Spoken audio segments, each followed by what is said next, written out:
Shalom, kembali lagi bersama saya Wong LA, ada di LA untuk jadi berkat dalam kehidupan kita. Kita perlu belajar dalam hidup kita di hari-hari ini. Jangan pernah berkata bahwa kita akan menyerah. Kenapa? Kalau kita menyerah, kita akan menutup berkat Tuhan. Itu terjadi dalam kehidupan kita. Nah, tapi kalau kita tidak pernah menyerah, itu yang akan menjadi sesuatu yang luar biasa. Karena Tuhan kita Tuhan yang hebat, Tuhan kita Tuhan yang luar biasa. Dan di dalam Nehemia 2 ayat yang ke-7 mengatakan, berkatalah aku kepada raja, jika raja menganggap baik, berikanlah aku surat-surat bagi bupati di daerah seberang sungai Efrat, supaya mereka memperbolehkan aku lalu sampai aku tiba di Yehuda.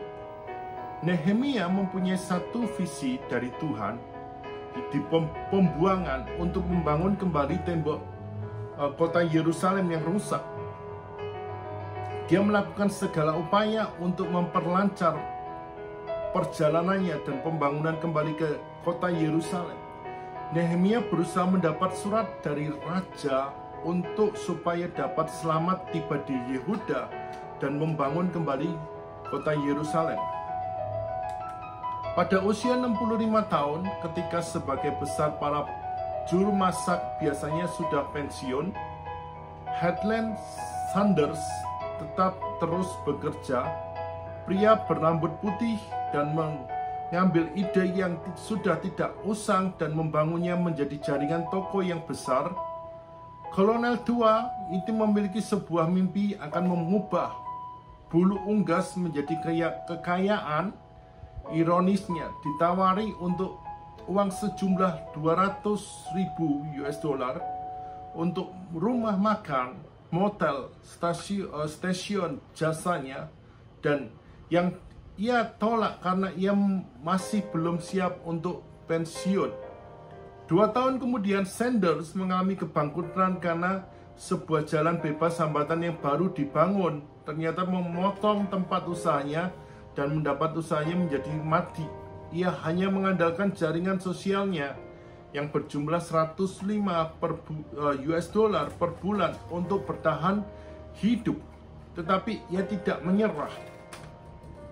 Ia menata sebuah panci masak dan sebotol tepung yang dipersiapkan secara khusus di mobil tuanya.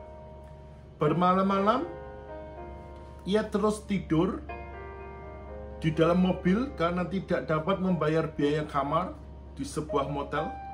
10 tahun kemudian, pada usia 75 tahun, Sanders menjual Kentucky Fried Chicken seharga 2 juta US dollar dan merupakan gaji seumur hidupnya yang berjumlah cukup besar. Visi tidak membuat segala sesuatu menjadi berjalan dengan lancar. Namun, jangan pernah menyerah hingga visi itu menjadi satu yang terwujud dalam kehidupan kita. Jangan pernah menyerah dalam menghadapi setiap tantangan, karena masih ada visi yang Tuhan kerjakan dalam kehidupan kita. Tuhan Yesus memberkati.